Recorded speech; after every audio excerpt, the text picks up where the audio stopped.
नमस्कार, बहुत स्वागत है आप सभी का। आपके साथ मैं हूं सोनल। हेलो डॉक्टर आप देख रहे हैं। रोज की तरह इसी समय इसी चैनल पर हम फिर हाजिर हैं एक नए डॉक्टर के साथ। दरअसल रोज एक अलग एक्सपर्ट के साथ हम इस कार्यक्रम में बैठते हैं सिर्फ आपके लिए, ताकि इस कोरोना काल में आपको सही सलाह हम दे पाए, हमारे एक्सपर्ट आप तक उस सही सलाह को पहुंचा पाए, ताकि आपके मन में किसी तरह की शंका ना रहे।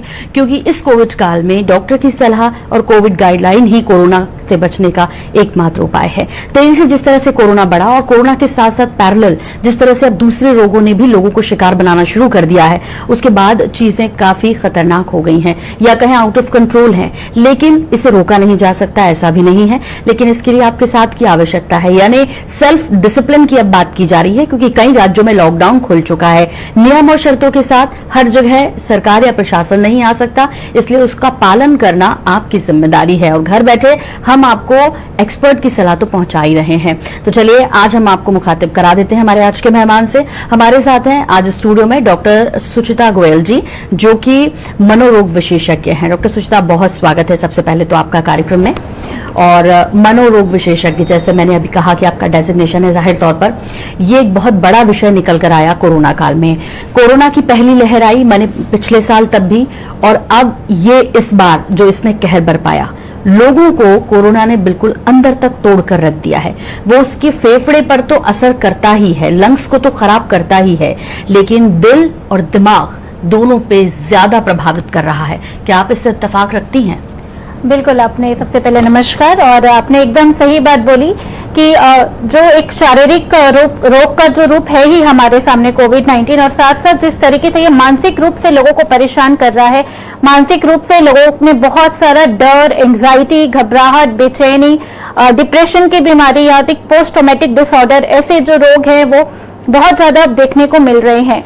इतना डर लोगों के मन में खौफ बैठ चुका है। बहुत सारे लोग एंग्जाइटी से, ऐसे डिसऑर्डर से गुजर रहे हैं कि वो अपनी दिनचर्या के कार्य नहीं कर पा रहे हैं, या अपनी दुकान खोलने को भी अब डर रहे हैं कि अगर मैं गया दुकान और मुझे वहां से इन्फेक्शन आ गया तो इस तरीके से कहीं ना कहीं जो मस्तिष्क में अगर मैं बोलूं तो इसका खौफ बहुत ज्यादा लोगों के अंदर देखा जा रहा है। बिल्कुल। और डॉक्टर सुचिता, हम आपको बता दें कि हमारे कॉलर्स के जुड़ने का भी सिलसिला शुरू हो गया। इस वक्त अजीज खत्री जी हमारे साथ जुड़े हैं महासमुंद से। अजीज जी, बहुत स्वागत है प्रोग्राम में आपका। और क्या जानना चाहते हैं डॉक्टर सुचिता से आप? जी डॉक्टर मैडम गोयल जी नमस्कार। और मैडम आपको भी अभिवादन। डॉक्टर साहब, मेरी एक 12 वर्ष की भतीजी है जो कि नियमित छात्रा है स्कूल की, लेकिन पिछले 2 सालों से स्कूल में जाने की वजह से उसकी कुछ मानसिक परेशानियां उसकी बढ़ गई।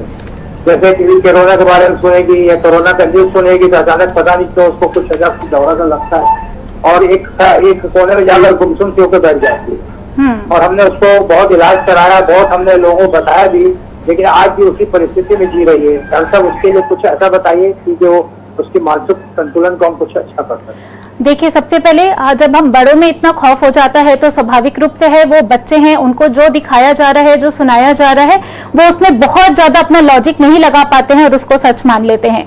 तो सबसे पहले आप बिटिया को जितने भी नेगेटिव न्यूज है उनसे बचाकर रखें।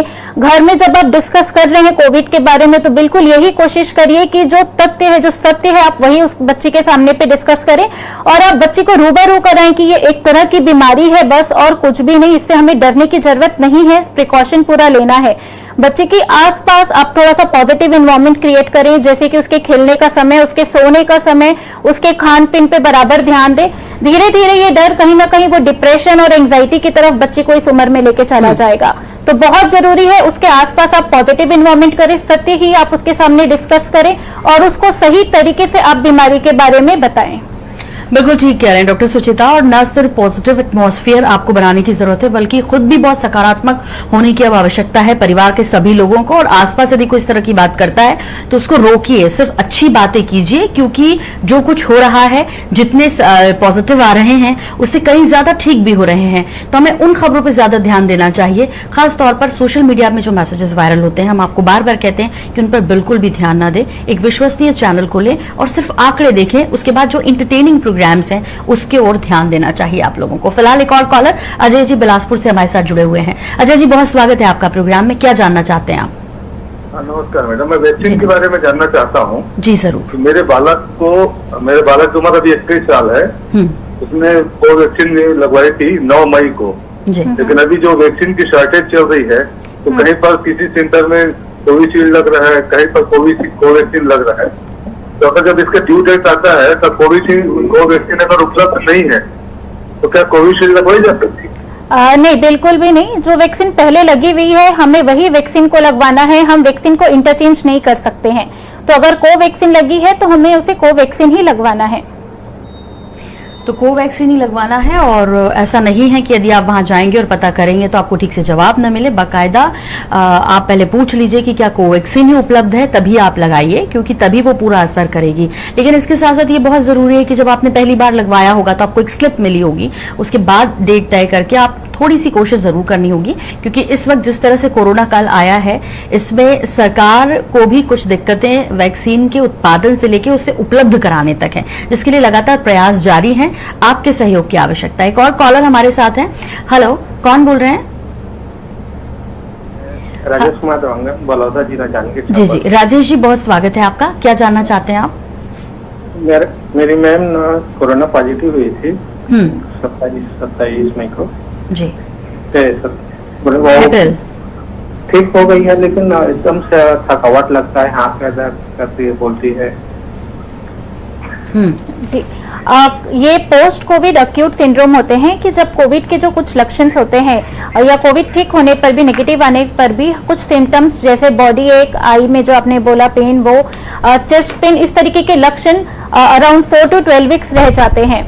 तो इसमें बहुत ज्यादा हमें घबराने की जरूरत नहीं है। आप उनको अच्छे से उनके खान पीन का ध्यान रखिए, वो बराबर अपना खाना खाएं, पौष्टिक आहार ज्यादा लें, खाने में ऑयली चीजों से वो बचें, और नियमित रूप से थोड़ा कोशिश करें एक्सरसाइज और एक्टिव होने की। तो इस तरीके से जो उनकी थकावट है हम उसमें थोड़ा सा उनको हेल्प कर सकते हैं अच्छे पौष्टिक आहार से। बिल्कुल। एक और कॉलर हैं, पार्वती जी हमें फोन कर रही हैं, राजधानी रायपुर से हमारे साथ जुड़ी हुई हैं। पार्वती जी, बहुत स्वागत है। और क्या जानना चाहती हैं डॉक्टर सुचिता से आप? लगता है संपर्क टूट गया है। एक और कॉलर हमारे साथ शिव कुमार जी। शिव कुमार जी, स्वागत है आपका कार्यक्रम में। कहां से बात कर रहे हैं? लगता है संपर्क टूट गया है। सुचिता जी, एक सवाल मेरा आपसे ये है कि एक रोग के बारे में जो इस दौरान कोरोना में ज्यादा देखने को मिला, मतलब मनोरोग ये है, और जब लोग ऐसी धारणाएं बनाते हैं जिसका मतलब वास्तविकता से कोई लेना देना नहीं है, तो इसकी जो मेडिकल भाषा है वो क्या है और इसके लिए क्या किया जाना चाहिए?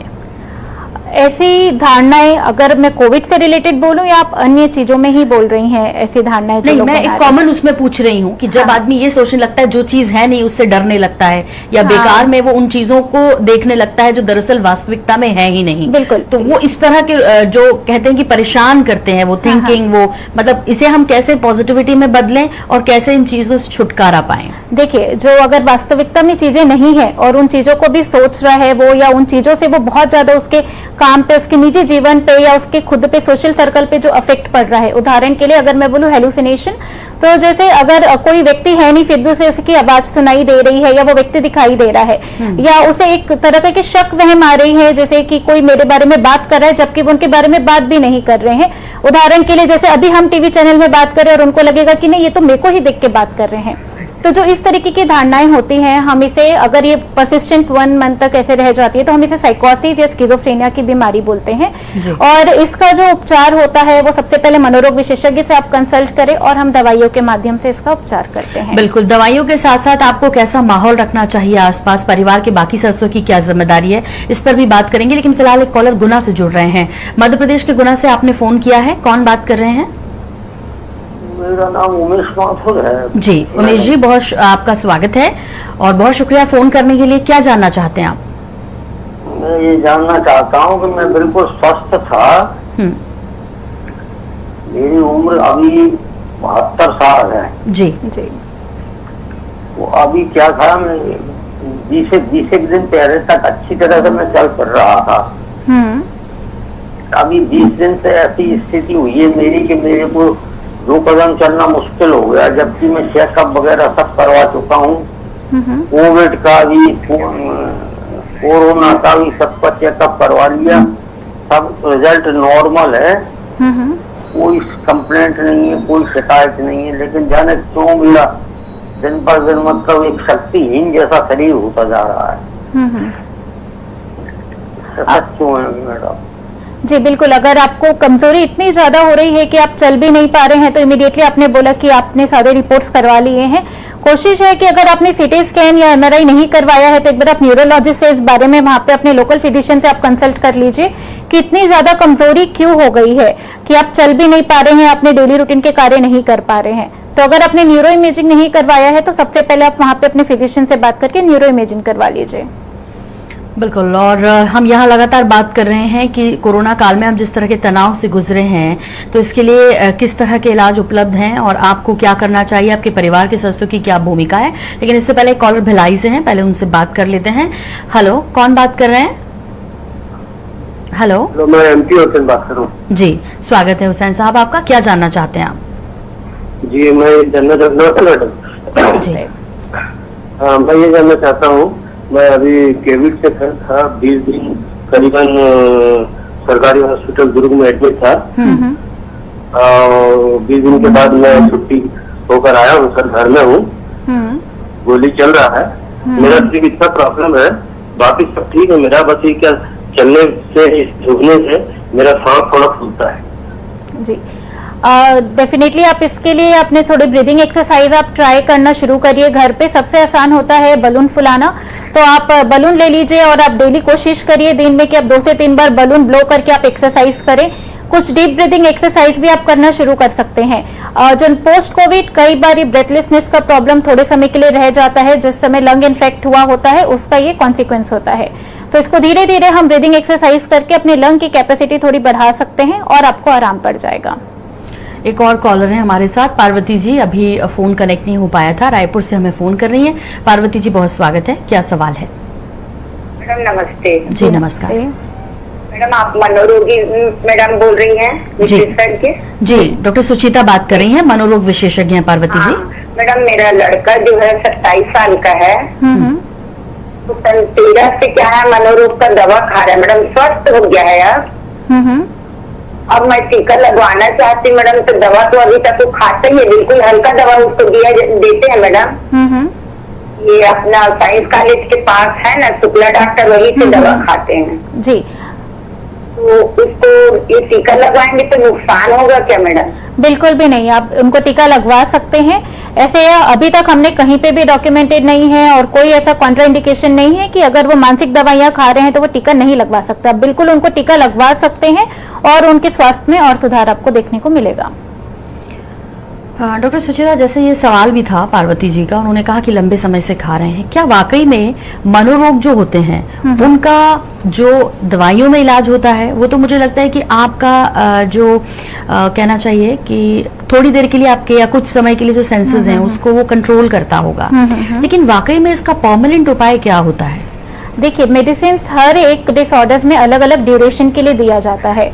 हम मेडिसिन के तहत जो उनके सिम्टम्स है उसको हम कंट्रोल करके रखते हैं, लेकिन साथ में जो हम साइकोथेरेपी बोलते हैं या जो अपना लाइफस्टाइल मॉडिफिकेशन बोलते हैं, जैसे कि योगा, एक्सरसाइज, खान पीन, सबसे ज्यादा जरूरी है नशे की चीजों से बचना। शराब हो गया, सिगरेट, चरस, गांजा, इस तरह की चीजों से बचाव भी उतना ही इम्पोर्टेंट है। हाँ, लंबे समय दवाई जरूर खाना पड़ता है, लेकिन जरूरी नहीं है हर एक व्यक्ति को जीवन भर के लिए दवाई खाने की जरूरत है। कुछ बीमारियों में 2 साल, किसी में 6 महीने, हो सकता है किसी में 5 साल। जी बिल्कुल। एक और कॉलर हमारे साथ हैं, शिव कुमार जी, हमें भिलाई से फोन कर रहे हैं। शिव कुमार जी बहुत स्वागत है आपका, क्या जानना चाहते हैं आप?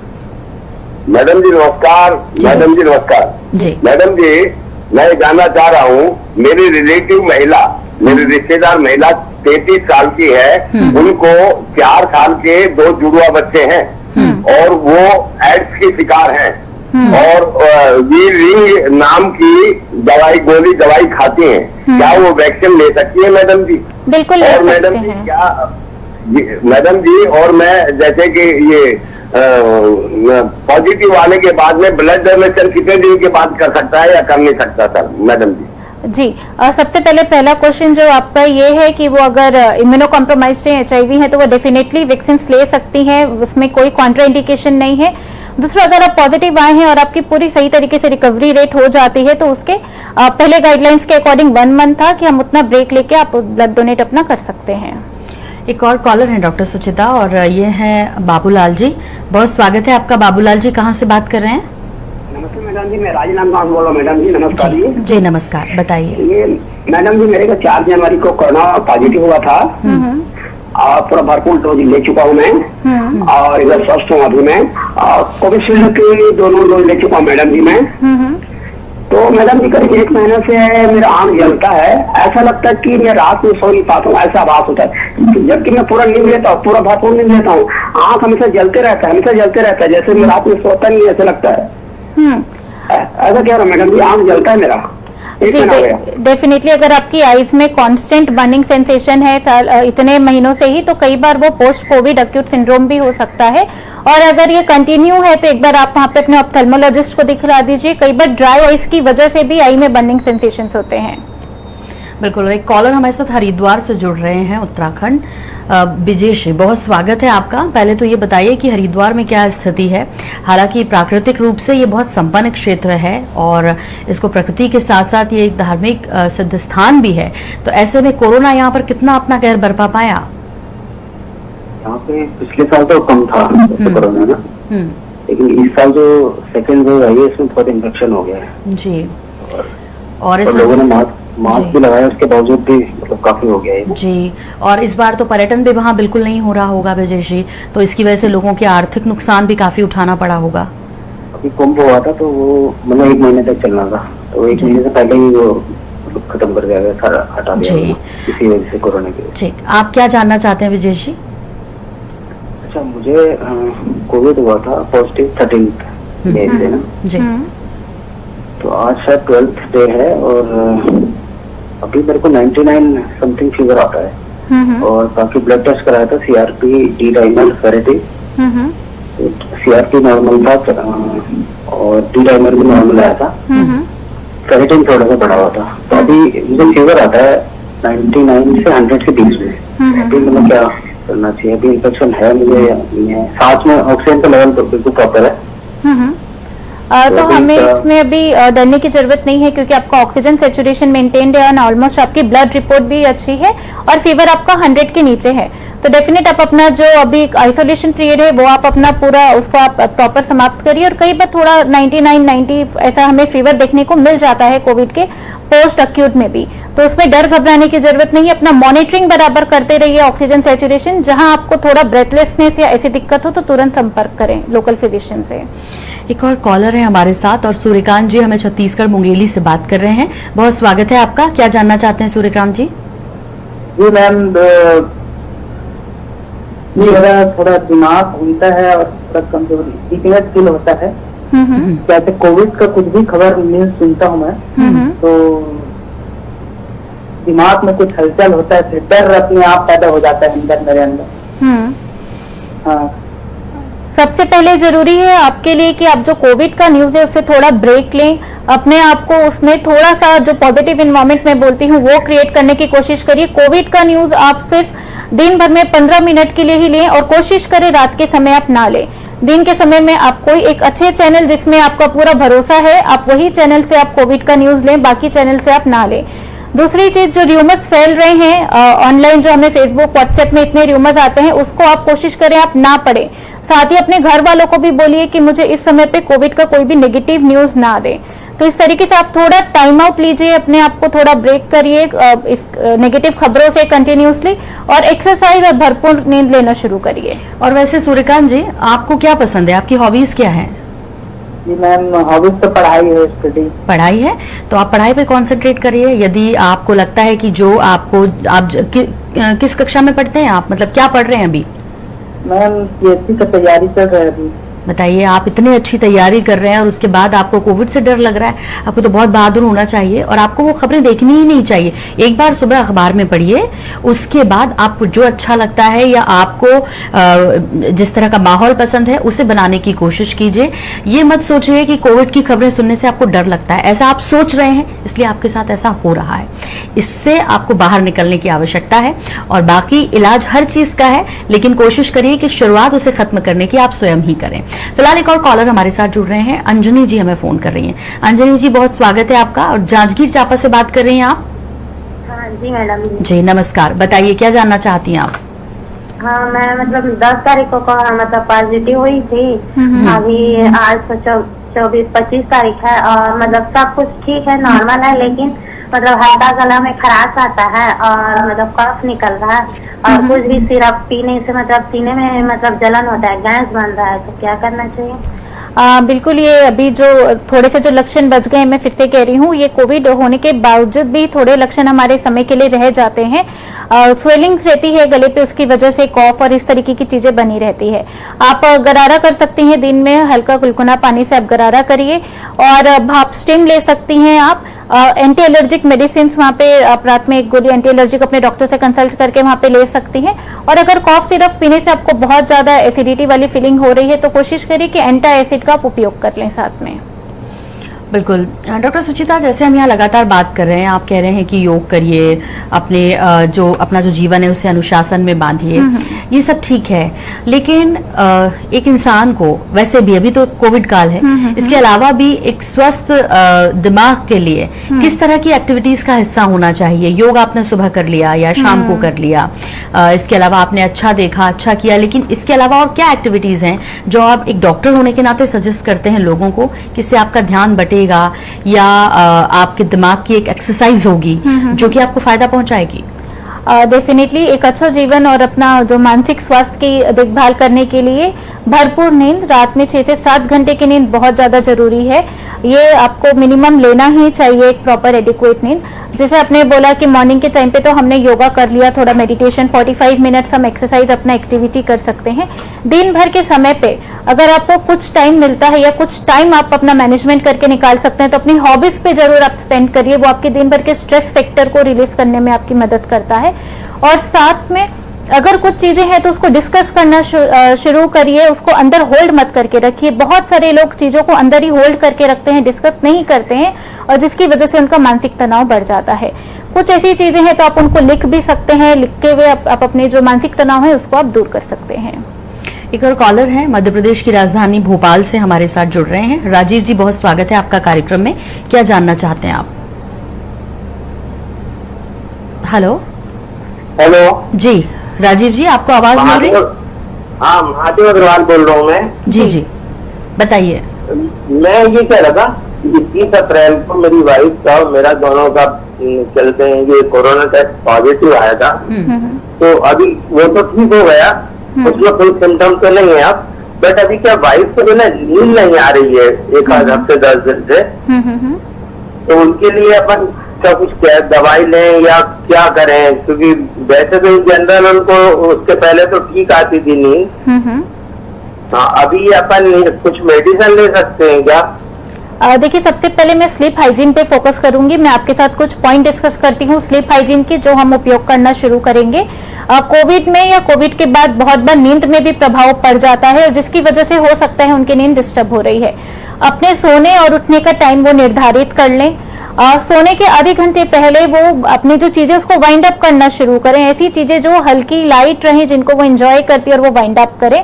और शाम की 5 बजे के बाद चाय, कॉफी या कोई किसी भी प्रकार की कैफीन ड्रिंकिंग जो प्रोडक्ट्स हैं उसको वो अवॉइड करें। एक्सरसाइज मॉर्निंग के टाइम पे करें, नाइट के टाइम पे बहुत ज्यादा हमें हैवी एक्टिविटी या हैवी डाइट नहीं लेना है। सोने के पहले आप हल्का कुनकुना दूध पी सकते हैं या चाहे तो हल्का गर्म पानी से नहा के आप सो सकते हैं। तो ये कुछ स्लीप हाइजीन है, पहले आप ये फॉलो कर लीजिए फॉर नेक्स्ट 10 डेज। अगर उसके बाद भी आपको आराम नहीं पड़ रहा है तो डेफिनेटली हम मेडिसिन की हेल्प ले सकते हैं। और उनको अच्छी नींद आए इसके लिए बहुत जरूरी है कि आप उनका इस चीज के लिए कितना सपोर्ट करते हैं। वो तो पूरे घर का ध्यान रखती होंगी, घर का काम करती होंगी और जाहिर तौर पे उसके बाद वो थक जाती होंगी, अपने लिए वक्त नहीं निकाल। कई बार थकान में या तो आपको नींद आती है या बिल्कुल नींद नहीं आती, तो ऐसी स्थिति में आपको वो एटमॉस्फेयर क्रिएट करना होगा कि उनको अच्छी नींद आए। और सोने से पहले डॉक्टर सुचिता, आजकल तो वैसे मोबाइल ने इतना कुछ बिगाड़ा हुआ है कि परिवार में यदि 4 लोग हैं तो चारों अपने अपने मोबाइल को देखते रहते हैं और फिर जिसको जब नींद आती है वो सो जाता है। मतलब पहले जो एक माहौल होता था कि रात के वक्त थोड़ा सा वक्त मिलता था लोगों को बच्चों के साथ बैठकर, अपनी पत्नी के साथ या पति के साथ या घर के बाकी सदस्यों के साथ बैठकर बातचीत करने का, वो एक ट्रेंड खत्म हुआ है। और कहीं ना कहीं ये भी एक बड़ी वजह है कि अब लोगों को नींद की समस्या आने लगी है। जी बिल्कुल। ये जो एक हम कहते हैं कि जब हम गैजेट्स बच्चों के हाथ में देते हैं तो हम एक टाइम डिसाइड कर ले कि 10 बजे के बाद जो भी फोन है वो बाहर लॉबी एरिया में ही रहेगा और किसी का भी फोन किसी के साथ अंदर रूम में नहीं जाएगा। तो ये एक तरह का जो हम कहते हैं कि आप बच्चों के साथ कॉन्ट्रैक्ट कर लीजिए और खुद आप इस कॉन्ट्रैक्ट का पहले हिस्सा बनिए, तभी बच्चे आपको भी फॉलो करेंगे। रात में जब नींद नहीं आ रही तो हम उठ के मोबाइल देखने लगते हैं या एक तक घड़ी को देखने लगते हैं कि अभी तक नींद नहीं आई, तो उससे नींद आएगी नहीं, लेकिन जरूर आपका जो ब्रेन है वो और एक्टिव हो जाएगा और आपकी नींद में परेशानियां बढ़ने लगेंगी। अच्छा, एक और कॉलर हैं डॉक्टर सुचिता और फरीदाबाद से हमारे साथ जुड़ रहे हैं। स्वागत है आपका, कौन बोल रहे हैं? जी हेलो। हाँ जी, हाँ जी, क्या जानना चाहते हैं आप? एक्चुअली मेरे को तीन दिन से ना बुखार है, हल्का सा 90 मैक्सिमम 100 दो लोग खाता हूँ तो 90 के लेवल कम भी हो जाता है, इतना ही है, इससे ज्यादा कुछ बढ़ नहीं, बाकी कुछ जुकाम नहीं, खांसी नहीं, मुझे कुछ बुखार ही है, बाकी कुछ और सिम्टम कुछ है ही नहीं। तो मुझे क्या करना चाहिए? देखिए, सबसे पहले आप अपने आप को आइसोलेट कर लीजिए और एक बार कोविड टेस्टिंग करवा लीजिए। टेस्टिंग करवाने में कोई नुकसान नहीं है, लेकिन अगर नहीं करवाया ये सोच के कि सिर्फ बुखार है और अन्य लक्षण नहीं है तो एक चांसेस है कि वो बाकी लोगों को भी स्प्रेड हो सकता है। तो अपने आप को आइसोलेट करिए, घर पे भी है तो मास्क पहन के रहिए और एक बार टेस्टिंग जरूर करवा लीजिए। एक और कॉलर हमारे साथ जुड़ रहे हैं, अनिल जी बलौदा बाजार से हमें फोन कर रहे हैं। बहुत स्वागत है आपका, क्या जानना चाहते हैं अनिल जी? मैं वैक्सीनेशन के बारे में जानकारी चाह रहा हूँ जी। मेरा 2 क्वेश्चन है। हाँ जी। मैं ये जानना चाहूँ, मेरी मिसेज आर्थराइटिस है, मेरी मिसेज को आर्थराइटिस है, तो वो वैक्सीनेशन के लिए मैं कैसे करूँ? पहला क्वेश्चन है। और दूसरा क्वेश्चन है, मैं कुछ दिन से इस महीने की 2 तारीख से मुझे टाइफाइड हो गया था और मैं अभी ठीक हूँ, तो मुझे कब वैक्सीनेशन लेनी चाहिए? इनका पहला क्वेश्चन मेरे को क्लियर नहीं। ये कहना चाह रहे हैं, अपनी पत्नी के बारे में पूछ रहे थे, ऑर्थराइटिस है तो क्या वो वैक्सीनेशन कराएं? डेफिनेटली, कोई भी क्रॉनिक मेडिकल कंडीशंस में कॉन्ट्राइंडिकेशन नहीं है वैक्सीन का, वैक्सीनेशन करवा सकते हैं। और दूसरा, आपने जो टाइफाइड वाला क्वेश्चन मेरे को पूछा, अगर आप टाइफाइड से पूरे रिकवर हो चुके हैं, अभी स्वस्थ है, तो आप अपना वैक्सीनेशन करवा सकते हैं। और वैक्सीनेशन जरूर कराना है। बहुत गंभीर रोग में यदि आपका इलाज चल रहा है तभी आपको अपने जो आपका जो पारिवारिक डॉक्टर है उनसे आपको कंसल्ट करके वैक्सीनेशन कराना है। अदरवाइज आप सभी को वैक्सीनेशन जरूर करवा लेना चाहिए। आप लोग लेट हो रहे हैं, आपको जल्दी कराना चाहिए क्योंकि कोरोना अपनी रफ्तार से आगे बढ़ रहा है। लेकिन यदि हम ये सोचेंगे कि नुकसान तो नहीं है, ऐसा तो नहीं है, ऐसा कुछ नहीं है। वैक्सीन के सिर्फ फायदे ही हैं, नुकसान कुछ भी नहीं। और यदि आप किसी तरह की सोशल मीडिया पर फैली खबर या किसी तरह के भ्रम में है तो हम आपको बार बार यही अपील करते हैं कि प्लीज ऐसा मत करिए, अपने स्वास्थ्य के साथ खिलवाड़ बिल्कुल मत कीजिए। वैक्सीन करोड़ों लोगों को लग चुकी है। उन देशों की तरफ भी देखिए, अमेरिका को देखिए जहां पर पूरा वैक्सीनेशन हो चुका है, और भी कई देश है जहां पूरा वैक्सीनेशन हो चुका है, लोग अब मास्क भी नहीं पहन रहे हैं। तो हम अपने देश में अपनी बनाई वैक्सीन पे विश्वास क्यों नहीं कर रहे? इतना भ्रम की आवश्यकता नहीं है, इसमें कोई नुकसान नहीं हो रहा है। INS 24/7 आप सभी से अपील करता है कि वैक्सीनेशन प्रोग्राम का हिस्सा जरूर बनिए। कई डॉक्टर सुचिता इस तरह की खबरें आई है कि लोग पहुंच नहीं रहे, रजिस्ट्रेशन करा रहे पहुंच नहीं रहे, इसकी वजह से वैक्सीनेशन खराब हो रही है, नुकसान हो रहा है। सरकार और जो बाकी कंपनीज इसका उत्पादन कर रही हैं वो आपके लिए कर रही हैं, फ्री ऑफ कॉस्ट आपको उपलब्ध है आपके भारत में, उसके बावजूद आप नहीं करवा रहे हैं तो आपको ऐसा जरूर करना चाहिए कि वैक्सीनेशन सेंटर जाइए और तुरंत वैक्सीन लगवाइए। डॉक्टर सुचिता, हम लगातार यहाँ पर मनोरोगों के बारे में बात कर रहे हैं। आज के समय में कोविड काल ये 2 साल से, लेकिन आज के समय में सबसे ज्यादा पेशेंट किस एज के, किस वर्ग के, या कहें कि किस लिंग के आपके पास आते हैं और उसके बड़े कारण क्या है? देखिए, अभी अगर मैं बोलूँ तो आज के समय पे जो सबसे ज्यादा हमें पेशेंट मिल रहे हैं, मीन दिस कोविड काल को अगर मैं साथ लेके चलूँ तो डिप्रेशन, एंग्जाइटी और पोस्ट ट्रॉमेटिक डिसऑर्डर, ये 3 तरीके की बीमारी है जो अभी सबसे ज्यादा देखने को हमें मिल रही है, कोविड रिलेटेड भी और विदाउट कोविड रिलेटेड भी, दोनों ही जगह से। अगर मैं बोलूँ तो मेल और फीमेल अभी दोनों ही हमें देखने को मिल रहे हैं। अगर बहुत छोटा टाइम है जब मैं बोलूँ कि मेल ज्यादा है या फीमेल प्रीडोमिनेंट है, डेफिनेटली दोनों वर्ग के लोग हमारे पास आ रहे हैं। एज ग्रुप मेनली 20 to 40 के बीच में है जो वो ज्यादा आ रहे हैं। बिल्कुल, इसके कारण क्या है इस पर भी हम बात करेंगे, लेकिन पहले धर्मजयगढ़ से एक कॉलर है हमारे साथ, उदय जी। बहुत स्वागत है उदय जी, क्या जानना चाहते हैं आप? मेरे को कोवैक्सीन, हेलो, कोवैक्सीन लगा था सर। हाँ। 20 अप्रैल को। हाँ। अब मुझे दूसरा डोज लगाने के लिए कितना दिन का टाइम है? जी, कोवैक्सीन का डोजिंग 28 डेज के बाद ही है, तो आप डेफिनेटली 28 डेज के बाद आप अपना कोवैक्सीन लगवा सकते हैं। तो आपका समय हो गया है, आपको वैक्सीन लगवा लेनी चाहिए। जो खबरें आ रही है वो कोविशील्ड के बारे में आ रही है, अब उसमें 12 से 16 हफ्ते का वक्त बढ़ा है, लेकिन कोवैक्सीन वालों को समय पर ही लगानी है, यानी जैसे डॉक्टर साहब ने अभी आपको गाइड किया। एक और कॉलर हमारे साथ हैं और बहुत स्वागत है आपका, कौन बोल रहे हैं?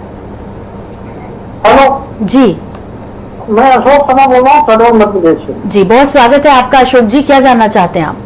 मैडम मेरे बेटे की उम्र है 22 साल और उसको एडीएम प्रॉब्लम हुआ था 12 साल की एज पे। जी, क्या प्रॉब्लम हुआ? कौन सा प्रॉब्लम हुआ था? एडीएम आरटीएन बेस मिक्स हो गया था ब्रेन में। तो वो उसका सीएमसी बेलूर पे उसका ट्रीटमेंट हुआ, रेडियो सर्जरी हुआ, ठीक हो गया।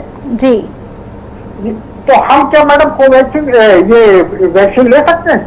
डेफिनेटली आप वैक्सीन ले सकते हैं, बिल्कुल ले कोई सकते हैं। प्रॉब्लम तो नहीं आएगा मैडम उसमें? नहीं, रिसर्च के अकॉर्डिंग कहीं भी अभी ऐसे डॉक्यूमेंटेड नहीं है, कॉन्ट्राइंडिकेशंस बिल्कुल भी नहीं दिए गए हुए हैं, तो डेफिनेटली आप वैक्सीन ले सकते हैं। डॉक्टर साहब, एक थोड़ा सा मैं चाहूंगी कि आप हमारे दर्शकों को अपडेट कर दें कि वो कौन से रोग हैं विशेष जिनमें सिर्फ आपको वैक्सीन लेने से पहले कंसल्ट करना है। प्रॉब्लम उनमें भी नहीं है, लेकिन हो सकता है कुछ वक्त इंतजार करने के बाद आपको लेना है, उनके बारे में बता दीजिए। क्योंकि वैसे तो 98% तक सभी लोगों को किसी तरह की यदि कोई समस्या है तो कोई परेशानी नहीं, कोई साइड इफेक्ट नहीं है, वैक्सीन के लेने हैं। लेकिन वो 2% रोग कौन से हैं जिनमें थोड़ा सा कंसल्ट करके फिर आगे बढ़े? देखिए, सबसे पहले एक कॉन्ट्राइंडिकेशन एनाफिलेक्टिक रिएक्शंस हम बोलते हैं कि अगर आप पहला डोज लगाते हैं और आपको सीवियर एलर्जिक रिएक्शंस जैसे हाथ पैर पे बहुत ज्यादा एलर्जी हो जाना या सांस लेने में डिफिकल्ट होना या बहुत कभी कभी हॉस्पिटल भी उसकी वजह से हमें एडमिट करना पड़ जाए, तो इस तरीके के अगर सीवियर एनाफिलेक्टिक रिएक्शंस होते हैं तो डेफिनेटली हम उसमें पहला कॉन्ट्राइंडिकेशन लेते हैं। दूसरा जो हम ये कि अगर आप अभी करेंटली एक्टिव आपको इन्फेक्शन है तो रिकवर होने के लिए बाद अपडेटेड गाइडलाइंस के अकॉर्डिंग अब 3 मंथ के बाद आप अपनी वैक्सीन ले सकते हैं।